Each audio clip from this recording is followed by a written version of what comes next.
নাট্য জগতৰ এগৰাকী মহীৰূপ স্বৰূপ নাট্য সম্ৰাট প্ৰফুল্ল বৰাৰ অষ্টদশতম স্মৃতি দিৱসৰ লগত সংগতি ৰাখি তেজপুৰৰ ডক্টৰ ভূপেন হাজৰিকা কলাভূমিত অৱদান আৰু পুবেৰুণ নাট্যগোষ্ঠীৰ সহযোগত অসম চৰকাৰৰ সাংস্কৃতিক সঞ্চালকালয়ৰ উদ্যোগত তিনিদিনীয়া কাৰ্যসূচীৰে প্ৰফুল্ল বৰাৰ সোঁৱৰণী নাট্য সমাৰোহ আৰু স্মৃতিচাৰণ সভা অনুষ্ঠিত হয়।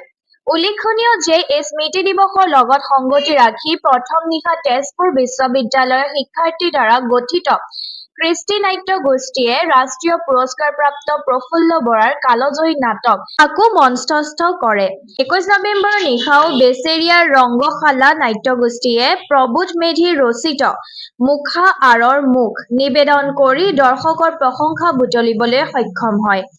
বিশেষকৈ তেজপুৰ বিশ্ববিদ্যালয়ৰ নবীন অভিনয় শিল্পী আৰু ৰংগশিলাৰো তৰুণ প্ৰজন্মৰ শিল্পীসকলে এক সাৱলীল অভিনয়েৰে লগতে প্ৰয়োজনীয় মঞ্চসজ্জা আৰু দৃশ্যৰাজিৰ সৃষ্টিশীল ভূমিকা তথা আলোক সম্পাতেও নাটককেইখন উপভোগ্য কৰি তোলে।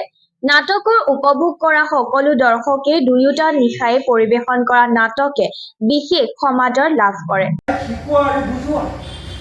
সেইটোৱেইটো কথা। আগতে মই নাছিলো, এতিয়া মই আহিলো।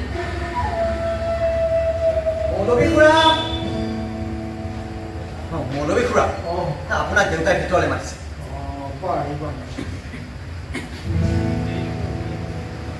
দেউতাই কৈছিল একেবাৰে আশ্ৰম লাগে। মইতো জনা নাছিলো এই জঘন্য গাঁওখনক এই যে তেওঁ আশ্ৰম বুলি কৈ পঠাইছে। আচৰিত। আৰু ময়ো আচৰিত হৈছো, তুমিনো সোণাপুৰ এখন গাঁও বুলি জানিও কেনেকে বিয়াত সন্মতি দিব পাৰিলা? সেয়া মোৰ ভাগ্য। এতিয়া সেই ভাগ্যকে মানি গাঁৱৰ লগত নিজকে খাপ খাব যত্ন কৰা। নোৱাৰো, মই আৰু এক মুহূৰ্ত ইয়াত থাকিব নোৱাৰো। ইয়াত থাকিব লাগিলে মই মৰি যাম। তেন্তে যোৱাগৈ। আমি ঘৰৰ ভিতৰত তোমালোকে কি দেশৰ খবৰ নাৰাখা নে? তোমালোকৰ দৰে পলাই অহা লাখ লাখ মানুহক চৰকাৰে জেলত বান্ধি ৰাখিছে, জানানে নাই? এখন দেশৰ পৰা আমাৰ দেশলৈ পলাই অহা দুৰ্বৃত্তক খেলিছে। আমাৰ দেশ? এইখন দেশ মোৰ, কাকজানৰ সকলোৰে 14 পুৰুষৰ জন্ম এইখন দেশত। এইখন মোৰ দেশ। কিন্তু তুমি কি? তুমি কোন? তোমালোকক বিশ্বাস কৰিব কোনে? তোমালোকে সেই বদমাছবোৰক পুহি ৰাখি নিজে চৈতান সাজি বহি আছা। কিমান কোনেও মাথা মুণ্ড একো বুজি নাপায়, বুজিছে বৰদেউতা? মৌলবী খুৰা দিয়ক, আপোনাকো পালো, ভালেই। তই ক'ৰ পৰা আহিলি? মিটিঙৰ পৰা কমিটি পাতিছিলো। ফুল ফুল চাওঁ এইফালে আহ।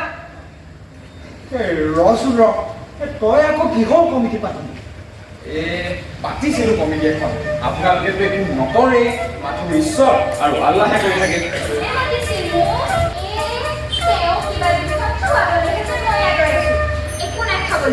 কিয় হালোৱা বনোৱা নাই?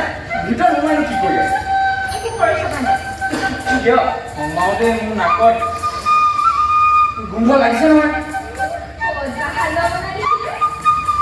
নহ'লে ককাইদেউ ভাগৰ কিন্তু